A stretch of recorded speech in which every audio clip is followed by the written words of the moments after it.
네, 여러분 안녕하세요. 10월 월간 컨설팅 시작하겠습니다. 오늘은 저희가요, 이론 논술 강의의 대가시죠, 우리 오성범 선생님을 모셨습니다. 안녕하세요. 반갑습니다. 네, 10월에는 또 합격자 발표가 있는 달이잖아요. 그래서 저희 질문 주제들도 수업 얘기들도 있지만 합격 발표 이후의 일정들이나 수험생분들이 우리 감정평가사 업계에서 궁금해하실 만한 질문들을 좀 준비해봤습니다. 네, 첫 번째 주제입니다. 합격자 발표 이후의 일정입니다. 처음 딱 발표하면 당일에 취업 설명회나 축하연이 있잖아요. 그래서 올해는 제가 날짜 보니까 10월 16일 수요일에 합격자 발표가 있더라고요. 지금 9월 말이니까 아마 법인들은 지금부터 그 합격자 리크루팅에 대해서 준비를 하고 있을 겁니다. 뭐 TF 같은 걸 만들어서 하기도 하고 어떤 식으로 리크루팅 하자 뭐 이런 것들을 아마 지금 모여서 막 회의를 하고 있을 거예요. 16일에 발표가 나면 그날 아마 이제 학원들에서 네, 축하연을 하게 될 거고, 축하연을 할 때 이제 법인에서 대거 이제 참여를 해서 올해는 어떤 분들이 합격하셨는지, 뭐 특별히 좀 인상 깊은 분은 없는지 막 이런 것들을 아마 보시려고 할 거고, 그래서 이게 여러분들께서 합격하는 당일날 시뮬레이션을 딱 해보시면 감이 오실 거예요. 전날 잠을 못 주무셨을 수도 있겠죠. 아침에 일어나서 합격자 발표가 나는 순간 이제 여기저기서 이제 막 문자 메시지가 쇄도하게 되고, 네, 맞아요. 저녁 정도? 아마 학원에서 이제 축하연을 한다는 게 되면 이때부터 이제 정신이 없는 거죠. 뭐 옷은 뭘 입고 가야 되는지, 뭘 준비해 가야 되는지, 또 심지어 그날 당일에 뭐 이력서나 뭐 자소서를 가지고 와야 된다는 사람도 있는데 이거 어떻게 해야 되는지 거의 이제 멘붕이 막 오는 거죠. 네, 저도 당일을 좀 생각해보면 보통 9시에 발표가 나면 뭐 한두 시간 정도 전화도 돌리고 하고요. 바로 그 오후부터 학원이나 어디 행사가 열릴 때가 있어요. 그럼 거기를 바로 찾아가서 하는데, 뭐 그게 면접은 아니고 가벼운 뭐 법인 소개, 그리고 뭐 마이너스 통장 뭐 개설하라고 은행분들 오시고 하고요. 그때 이제 간단하게 좀 정보 교류도 하고, 법인분들이 오신다면 세비 면접의 성격을 갖기도 하고, 그날 바로 이제 저녁 자리하면서 합격을 실감했던 것 같습니다. 그때 그 당일에 할 때 법인분들 좀 만나셨어요? 네네. 근데 매년 다른데 뭐 안 하기로 했다가 하기도 하고, 네네. 이 올해는 어떨지 잘 모르겠습니다. 그러면 이유건 변호사님은 작년에 그 학원에서 하는 축하연이랑 협회에서 하는 축하연이랑 어떻게 좀 다르셨어요? 학원에서 하는 축하연이 조금 더 사적이고, 전 선생님이랑 사석에 처음 앉아봤거든요. 네, 축하받는 느낌이 진정으로 들었던 건 사실 그쪽이 좀 편했던 것 같고, 협회 축하연은 아무래도 좀 법인분들이 오시다 보니까 조금 더 면접 같은 느낌, 그리고 또 협회에서 이 축사해주시고 이런 거면서 좀 더 내가 이 감정평가사가 공식화되었다, 그런 느낌을 받았던 거는 협회 축하연이었던 것 같습니다. 그러면은 저희 이번에 합격하신 분들은 축하연 갈 때 어떤 걸 준비해 가야 돼요? 보통 한 2시간 정도 시기 끝나고 나면 법인별로 룸을 잡아서 저녁 자리를 하는데, 그때 이제 질문거리를 생각해 가시면 좋을 것 같아요. 법인분들도 가면 할 말이 없거든요. 정적이 흐르는데, 그때 이제 뭐 궁금한 거 없어요? 뭐 어느 분야 하고 싶어요? 아니면 뭐 우리 법인 오고 싶어요? 뭐 어디 쪽에 사세요? 뭐 이런 거 물어보는데, 그때 이제 좀 너무 심각하지 않으면서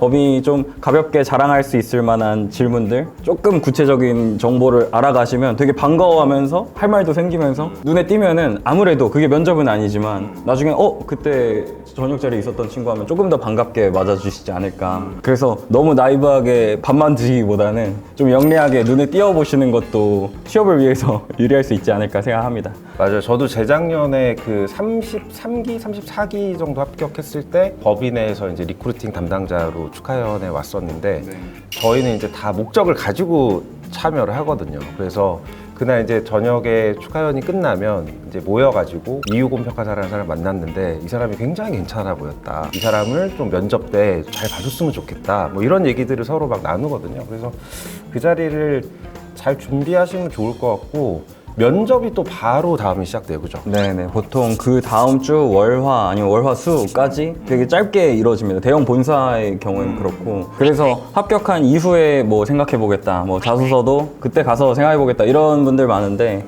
되도록 빨리 준비를 하시는 걸 좀 추천을 드립니다. 나 붙을지 떨어질지 모르는데 내가 어떻게 이걸 쓰냐라고 하시는 분들도 많겠지만, 어차피 올해 합격하시든 내년에 합격하시든 내 이력서는 크게 바뀔 내용이 없기 때문에 미리 초안 잡아놓는다는 생각으로 잡아놓으시는 걸 추천드립니다. 축하연이 끝나면 바로 면접이 시작될 거예요, 그죠? 대형 본사, 그 다음에 대형 지사, 중소 순서로 이렇게 진행이 될 거고, 그 시간이 상당히 타이트했던 것 같아요. 한 일주일 정도? 합격 발표 이후로 한 2주 정도만 지나도 거의 대부분이 취업을 마무리하거든요. 보통 그 수험생 커뮤니티 같은데 올라오기도 하고 네. 합격자분들도 단톡방 만드니까 거기 맞아요, 다 맞아요. 올려주시니까 그런 데서 아마 확인하시면 될 거고. 동기방이 바로 파지고요. 거기에 이제 법인 관계자분들이 한 명씩 오세요. 거기 와서 이제 공지하고 나가십니다. 학원 카페에도 뭐 올라오고 뭐 공지를 못 볼 일은 없으니까. 그리고 입사일이 가장 빠르면 11월 1일 정도. 그래서 보름도 못 쉰다라는 점. 한두 달 이내에 출근을 시작한다. 그랬던 것 같습니다. 왜냐하면 내년 1월에 공식적인 연수가 시작되기 때문이겠죠. 그 전에는 뭐 그렇게 일을 막 제대로 하지는 않아요. 그냥 뭐 세미나를 듣거나 뭐 선배들이랑 같이 동행 출장을 나가거나 가벼운 일을 하면서 적응하는 기간이니까 연수 전까지는 좀 깍두기인 게 맞는 것 같습니다. 맞습니다. 그렇게 해서 이제 연수가 1, 2, 3월이 끝나면 4월 달에 또 시험을 보셔야 돼요. 합격자 200명끼리의 시험이기 때문에 거의 2차 시험만큼 긴장이 되진 않지만 그래도 그때 시험을 보고 그리고 한 번 시험이 더 있죠. 그 다음에 1월에 합격하신 이후에도 시험을 2번 보셔야 이제 정식으로 이제 활동하실 수 있는 감정평가사로 등록이 되신다고 그렇게 생각해 주시면 될 것 같습니다. 네, 다음 주제입니다. 대형법인 본사와 지사의 차이점입니다. 차이점이 뭐가 있을까요? 네, 이거 많이 궁금해 하실 것 같아요. 왜냐하면 많은 분들이 대형법인 본사를 선호하시고 일정 부분 뭐 타당한 부분이긴 합니다. 왜냐하면 가장 사람이 많고 업무가 가장 다양하기 때문에 조금 더 넓은 필드에서 배우고 싶다라고 하시는 분들이 대형 본사를 선호하시는 거는 이제 어쩔 수 없는 일이긴 한데 문제는 이제 대형 본사가 총 13개가 있죠. 13개고 한 개 법인에서 5명 정도를 선발한다고 해도 채용할 수 있는 인원이 한 60명 정도밖에 되지 않다 보니까 그 60명의 경쟁에서 어쩔 수 없는 탈락이 발생하게 되고 이제 그런 분들은 이제 다음 선택지를 고민하시게 되겠죠. 그때 이제 제일 먼저 고민하시는 게 이제 대형법인 지사를 고민하시게 되니까 당연히 대형법인 본사랑 지사랑 어떤 차이가 있지를 궁금해 하실 수밖에 없을 것 같아요. 결론부터 말씀드리면 차이가 없습니다. 네. 업무 영역의 차이는 없어요. 법적으로 뭔가 제한이 있는 거는 본사와 지사는 아무 차이가 없고 같은 회사인데 하나의 차이는 본사가 지사 대비해서 인원이 10배가 많아요. 당연히 10명이 하는 업무 범위보다 100명이 하는 업무의 범위가 자연스럽게 넓어질 수밖에 없는 어떤 실질적인 어떤 업무 영역 차이? 그 정도 차이라서 대형 본사와 지사는 아무 차이가 없고 특히나 수도권에 있는 지사들의 경우에는 거의 차이가 없다라고 보셔도 괜찮을 것 같습니다. 네, 다음 주제입니다. 대형 법인과 중소형 법인의 차이점인데요. 차이점이 있다면 어떤 게 있을까요? 대형 법인은 13개가 있죠. 중소형 법인은 한 80개 정도가 있습니다. 대형 법인 본사의 평균 근무 인원이 80명, 중소형 법인 본사는 평균 5명. 그러니까 이제 규모 차이는 상당히 있다는 점 이해를 하셔야 될 거고 규모에 따라서 이제 업무 영역의 차이가 실질적으로 나는 거는 충분히 이해를 하실 것 같고요. 본인의 개인적인 사정이나 어떤 뭐 이 리크루팅 시장의 어떤 흐름상 내가 중소형 법인을 선택해야 될 경우가 있으니 중소형 법인의 장점과 단점을 좀 말씀드려 볼게요. 장점은 업무 강도가 대형 법인 본사에 비해서는 일반적으로는 높지 않다라고 보는 게 조금 맞는 것 같아요. 그래서 대형 법인은 아무래도 사람이 많고 이 피라미드 구조상 끊임없이 또 경쟁을 해야 되거든요. 뭐 수습에서 소속 전환될 때, 소속에서 뭐 주주평가사로 승진할 때 끊임없는 이 경쟁이 있을 수밖에 없죠. 중소형 법인은 그런 거에 비해서 이제 인원수가 작기 때문에 경쟁보다는 약간의 안정감, 너무 과한 업무 강도보다는 적정한 업무 강도 인 것으로 평균적으로는 나타나지만 개별 법인의 사정은 알 수가 없는 경우가 있고요. 이제 단점은 이제 중소형 법인은 기본적으로 파트너 제도를 하고 있지는 않은 것으로 제가 알고 있습니다. 그러니까 대형 법인은 파트너 제도가 있기 때문에 내가 처음에는 페이 평가사라고 해야 될까요? 소속 평가사로 있다가 나중에 파트너 평가사, 주주 평가사로 이제 승진을 하는 그런 시스템이 일반적이라면 중소형 법인은 월급을 받고 그에 따라서 일을 하는 정도의 포지션을 갖는 것이 일반적이기 때문에 장점이 될 수도 있고 누군가에게는 단점이 될 수도 있는 부분은 있고요. 한 가지만 더 말씀을 드리면 중소형 법인 같은 경우는 대부분의 창업자, 창립자들이 대형 법인에 계시다가 특정 업무 영역을 개척하신 분들이 중소형 법인을 차리시는 경우가 꽤 많아요. 그래서 중소형 법인은 특정 업무에 특화되어 있는 경우들이 있어서 그런 부분들은 이제 가실 때 입사 지원을 하실 때 좀 충분히 알아보시면 좋을 것 같습니다. 다음 주제입니다. 자기소개서 작성 방법인데요. 저희가 아까 강조했듯이 합격 발표 직후에 그 주 금요일이나 그 주 일요일에 자소서 마감인 곳이 많거든요. 그러면 거의 뭐 2, 3일 안에 써야 되는 건데 굉장히 급합니다. 자기소개서 작성 방법에 우리 업계만의 어떤 특징이 있을까요? 일단 이 평가법인이 규모가 크다면 크지만 그렇게 크지 않을 수도 있잖아요. 대형 법인 본사가 가장 큰데도 전체 구성원이 200명이 안 되니까. 그래서 사실 체계화된 인사 시스템을 생각하시면 조금 곤란합니다. 예, 뭐 내가 대기업 입사 지원하는 것처럼 체계화된 인사 시스템과 이런 걸 기대하시면 조금 어렵고, 자소서 관련해서는 일단 제가 드리고 싶은 말씀은 반드시 합격자 발표가 나기 전에 작성을 완료하시라. 초안 잡고 피드백 받아서 완료하시라는 것만 저는 말씀을 드리고, 구체적인 팁은 저보다는 이제 이용훈 평가사님이 더 잘 아실 것 같아요. 어떻게 써야 됩니까? 사실 자기소개서를 저희가 급하게 쓰는 만큼 어려운 질문이 그렇게 많지는 않습니다. 뭐 몇몇 법인에서는 좀 평가 지식적인 질문도 있기는 하지만 대부분은 좀 고전적인 인성 질문이 많아요. 내 성격의 장단점, 뭐 지원 동기, 인생의 실패 경험, 어디서나 사기업에서도 물어볼 것 같은 문항들이 많거든요. 그래서 제일 가고 싶은 법인 하나를 기준으로 하나만 써두시면 나머지는 그거 맞게 조금씩 바꾸면 되거든요. 맞아요. 회사 이름만 안 틀리면 돼요. A 법인에 냈던 자소서를 과도하게 컨트롤 CV 하다가 이제 B 법인에다 A라고 내면 제 경험상 이력서를 읽어보지도 않습니다. 그것만 좀 주의하시되, 당연히 나라는 사람 변하지 않으니까, A 기업을 가든 B 기업을 가든 변하지 않으니까 그 이력서를 같이 쓰는 거는 중요하고, 그리고 자소서는 목적이 있어요. 자소서를 일기 쓰듯이 쓰시면 안 되고, 자소서는 면접 때 나에게 질문을 던지게 만들기 위한 장치거든요. 그래서 자소서를 기업의 인사 담당자들이 읽어보고, 아, 이 사람이 이거 궁금한데? 이때 뭘 했다는데 이거 뭐지? 전공이 좀 특이한데? 이 전공은 뭐지? 이런 식의 약간 계속 궁금증을 유발할 수 있는 자소서가 돼야지, 그 인생 고백의 자소서가 되면 굉장히 읽는 사람 지루하고 재미가 없다. 왜냐하면 이력서 200개를 읽어야 되거든요, 저희는. 증명할 수 없는 이야기들을 구구절절 풀어내는 것보다는 수치화해서 나 좀 임팩트 있게, 재치 있게 쓰는 게 저는 좋다고 생각을 합니다. 그리고 말씀하신 거에 되게 공감한 게, 이게 다대다 면접이 많아서 개인 질문이 몇 번 안 올 수도 있거든요. 그러면 내가 자소서에 내가 의도한 질문이 딱 나오면 이 분위기를 리드할 수 있으니까, 아, 이거 딱 봐도 물어보고 싶게 만드는 자소서가 되게 잘 쓴 자소서가 아닐까, 그렇게 생각합니다. 그리고 너무 그 진실되게 얘기를 하려고 하지 않으셨으면 좋겠어요.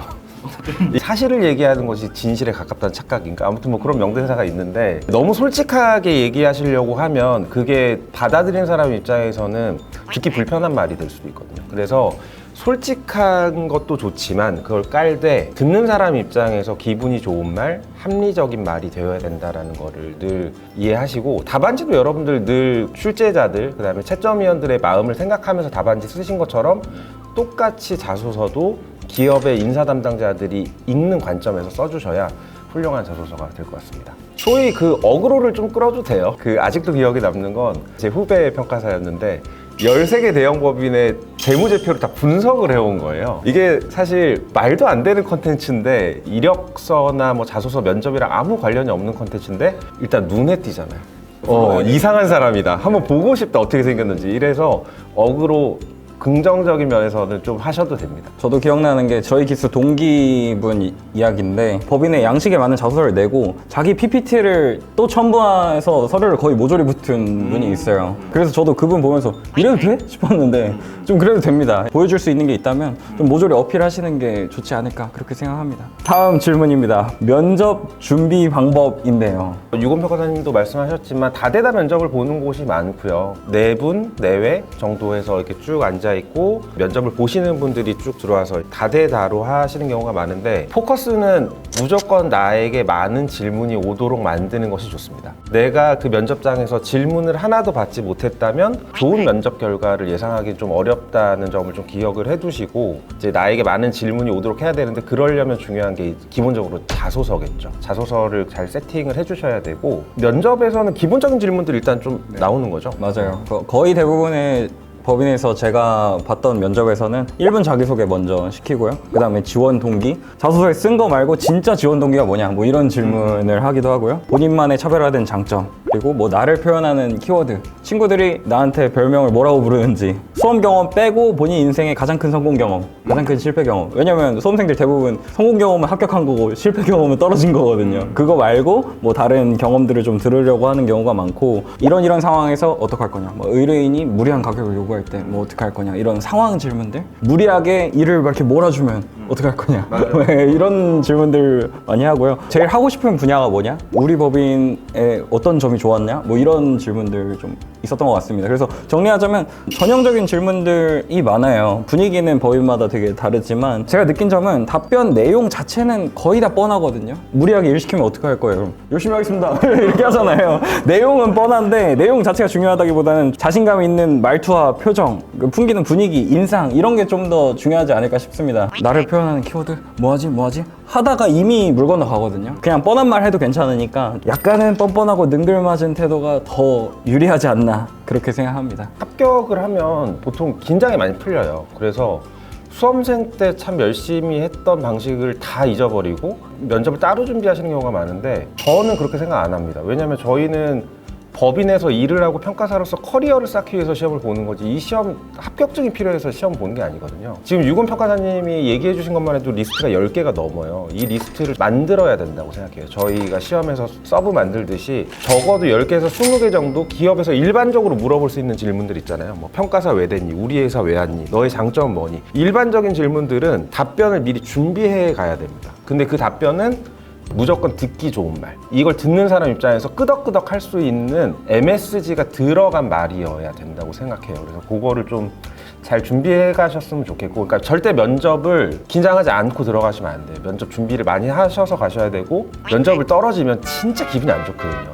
합격할 때 기분이 이렇게 올라갔다가 롤러코스터 타는 것처럼, 정말이에요. 대형법인 본사 면접을 막 5개 연속으로 떨어지고 나면 기분이 정말 바닥으로 가라앉는다는 많은 간증이 있습니다. 그래서 준비하셔야 되고, 그 다음에 또 한 가지 많은 분들이 오해하시는 것 중에 하나는 법인을 들어갈 때 능력이 되게 중요하다고 생각하세요. 영업 잘할 수 있어요, 난 이런 거 평가 잘할 수 있어요, 이렇게 어필을 많이 하시는데, 이것도 마찬가지로 반대 입장 생각해 보시면 기업에서는 이제 막내 주니어를 뽑는 거잖아요. 능력을 보고 그 사람을 뽑는 건 아닙니다. 태도를 보고 뽑는 거죠. 거기 있는 사람 중에 평가사 아닌 사람 한 명도 없거든요. 다 평가사이기 때문에 능력보다는 태도를 중요하게 볼 거거든요. 그래서 아까 유건 평가사님 말씀하셨듯이 자신감 있는 태도, 좀 여유 있는 태도, 그 다음에 주니어다운 그런 모습들 보여주셔야 조금 더 눈에 더 많이 들어오시지 않을까라고 생각을 합니다. 저도 기억나는 사례가 이 평가 지식이나 본인의 경험을 어필한 사례가 있었어요.